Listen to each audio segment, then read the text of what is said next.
Strong takes? He's got them. He's on pace for 50 turnovers in 2 years. I'm not saying Baker's going to be bad. Baker is bad. He's got questions that really make you think. Why does Colin Kaepernick want to be in? He doesn't shy away from being bold.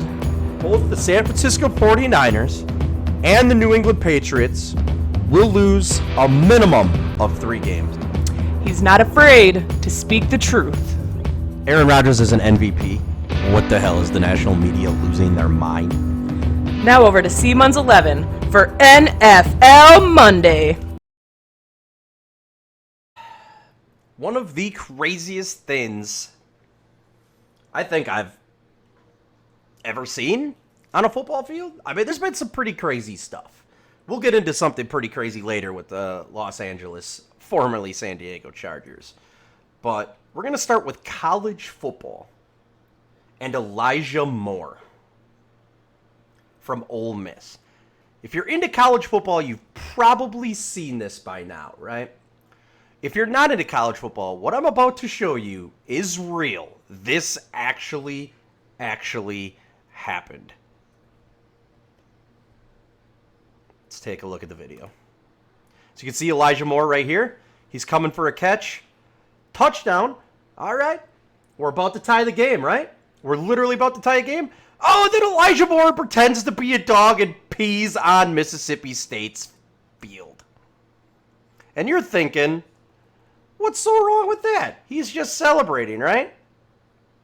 Let's watch this again. Here's Elijah Moore in the slot, right?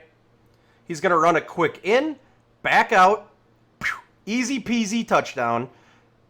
You know, I'm going to celebrate the 115th meeting in the Egg Bowl by peeing on the other team's field.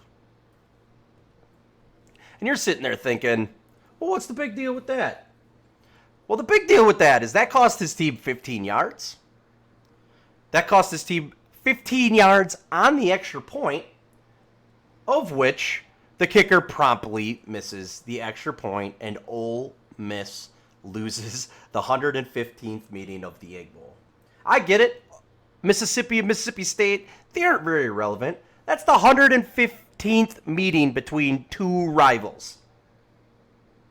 I thought last week Dwayne Haskins missing the last snap of the game to be taking selfies with the crowd was bad, and then Elijah Moore says, hold my beer, I'm going to pee on the other team's field. I don't know what's happening, but I love it. Adam Gase. Adam Gase somehow is still the head coach of the New York Jets. It might be because Darnold was hurt in the very beginning of the year. They didn't do well. I get it. And then they went on a 3-game win streak against decently bad teams, let's be honest. Well, on Sunday, they were also playing a decently bad team. The 0-11 Cincinnati Bengals. Mind you, a rejuvenated Andy Dalton who's fighting for his job. But the Cincinnati Bengals not only were 0-11, the Cincinnati Bengals defense gave up the single most rushing yards per game in the NFL. Before this game, they gave up after this game, they gave up 157.6 yards per game on the ground. That is atrocious. So you know what? Genius Adam Gase comes in with the game plan. I have one of the best running backs in the NFL. And I know this is a common weekly rant for me in Le'Veon Bell. We pay Le'Veon Bell an absurd amount of money to be one of the very best running backs in the NFL and to be on our team. We are playing the worst rushing defense in the NFL. Let's game plan 48 pass attempts for Sam Darnold, and let's give Le'Veon Bell 10 carries and 5 targets. You heard that right. 15 total touches. Le'Veon Bell did not catch everyone. He had 14 touches, but you count the targets in there because they're trying to get on the ball, right? 15 touches in a game when you are playing the worst rush defense in the NFL. Now, I am by any means am not an NFL coach. I'm by any means am not an NFL GM. I like to pretend to be one a lot of times, as most of you guys know. Example, Andy Dalton. But how hard is it to game plan against the Cincinnati Bengals to run the ball more than 17 times in a game? Bell had 10 carries. Powell had 4. Ty Montgomery had 1. That's 15. Sam Darnold got 2 carries, skews that a little bit. But you attempt non-quarterback runs, 15 rush attempts against the worst defense. How does Adam Gase still have a job? And I believe that is the 3rd time this year that we've said that. Adam Gase belongs in a trash can with the rest of the Jets front office. It's pitiful. It's pathetic. It's the New York Jets. To the NFC East, an absolute dumpster fire of a division. The fact that this division is going to get a home playoff game against either Seattle or San Francisco is absolutely angryable. That's not even a word, that's how angry I am. As a 49er fan and as a Seattle Seahawks fan, you have to be beside yourself knowing right now a terrible team that a division that's going to produce an 8-game winner, hoping, praying for 9 to get above 500, is going to host a first-round playoff game. This division is so bad that even though they play each other, there's the 4 teams, Philadelphia, Dallas, Washington, and the New York Giants, are 16-34. They play each other, as I mentioned, a lot. So let's take those games out. The NFC East against teams that are not other NFC East teams are 10-28 this year. That is an entire division. 4 teams. 10-28. Dallas has 2 wins outside the division. They've got 4 inside the division.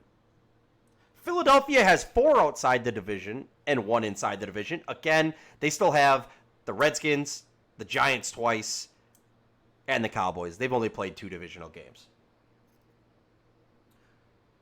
But you know what that means? Only 4 wins are going to come from outside the division, as their last 4 are against the division. Washington has all 3 of their wins outside of the division, and the New York Giants have 1. 10-28 against other non-garbage dumpster fire NFC East teams. If it wasn't worse enough, if it wasn't bad enough, it gets worse for the NFC East. Not only are they hoping and praying that the division winner is going to be above 500, the New York Giants are arguably, and in my opinion, the worst team in football. As long as Andy Dalton is QB1 in Cincinnati, they are the worst team in football. This same team that decided Daniel Jones was a better chance to win than Eli Manning. Yes, I said that right. It wasn't a, hey, let's see what we got at Daniel Jones because we overdrafted him. No, it was a front office saying Daniel Jones gives us a better chance to win. The New York Giants have a terrible coach who somehow still has a job. They have a terrible quarterback who's young, very inconsistent. Their defense might only have 1 team worse than it in the NFL, being the Cincinnati Bengals. They have no wide receivers because they traded away Odell Beckham Jr., who would be a phenomenal safety blanket for one Daniel Jones. And they have a scouting department that thought Daniel Jones was worthy of this topic. The NFC East is a doormat. Again, it's a dumpster fire. And somehow this team is going to host a 12 or 13 win Seattle Seahawks or 49ers. NFL, get your stuff together. Who had the best win of the week? Seattle beating Minnesota on Monday Night Football. Houston beating New England on Sunday Night Football. Tennessee beating Indy on what I believe is 17 missed field goals by Adam Vinatieri in that game. Or Pittsburgh beating Cleveland, essentially knocking Cleveland out of the playoff race. The 9 people that voted, we had 4 votes for Houston over New England. One of those, I assume, is legs. For Pittsburgh, or we had another 4 votes for Pittsburgh over Cleveland. And then we got 1 vote for Seattle over Minnesota. I, myself, feel like Pittsburgh had the biggest win. They all were big wins. Tennessee stays in the playoff hunt. Houston solidifies themselves as the favorite for the AFC South, basically separating themselves from the Colts, leaving just the Titans, who I believe they still have 2 games left with. So that first game against Tennessee is huge. That's going to give them the tiebreaker, and they would only have a 2-game lead.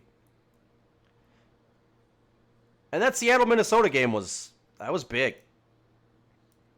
The Ravens over the Niners. To be fair, I don't think that meant too much for either team. As I think going into that game, they were the 2 best teams in the NFL, and unless one team absolutely destroyed the other to kind of show a weakness or anything like that. But I mean, I don't think that could have been the best win. I mean, it's a great win. It's separate. I mean, it's a bigger loss for the Niners than win for the Ravens, I think. I happen to think Pittsburgh over Cleveland was the biggest win. A, because of what happened a couple weeks ago. B, because it knocks Cleveland out and solidifies Pittsburgh in the playoffs. And again, they literally are beating Cleveland, who was everyone's darling pick to get to the Super Bowl this year, with a 3rd-string quarterback named Duck. I myself still have Pittsburgh as the favorite. The AFC is crazy right now. The NFC is pretty well settled, but the AFC, I still have Pittsburgh as the front runner for that last wild card, assuming Buffalo doesn't fall off the face of the earth and they're going to get the top wild card, which I can't imagine they're not going to. Tennessee, as I before mentioned, yes, they do still have 2 against Houston, and they have to play Oakland, and they have 7 wins right now. I see Tennessee with 8 wins, at most 9.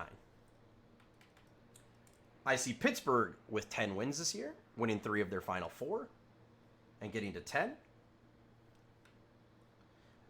Cleveland can't get more than 9 wins, so unless Tennessee and Pittsburgh both fall off, let's say Tennessee only wins 8, and Pittsburgh just falls off the face of the earth and loses 3 of their last 4.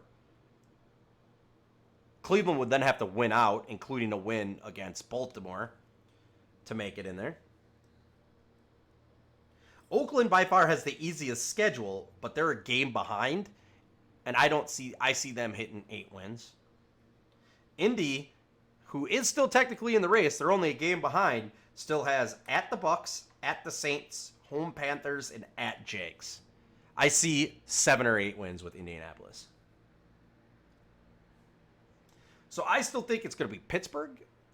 Basically, that's going to be, I think it's going to be Baltimore 1 seed, New England 2 seed, Chiefs 3 seed. Excuse me. Chiefs 3 seed, Houston 4 seed, Buffalo 5 seed, and I do think it's going to be the Pittsburgh Steelers as the 6th seed. And I do think they're going to go into Kansas City and get absolutely wrecked on Wild Card Week.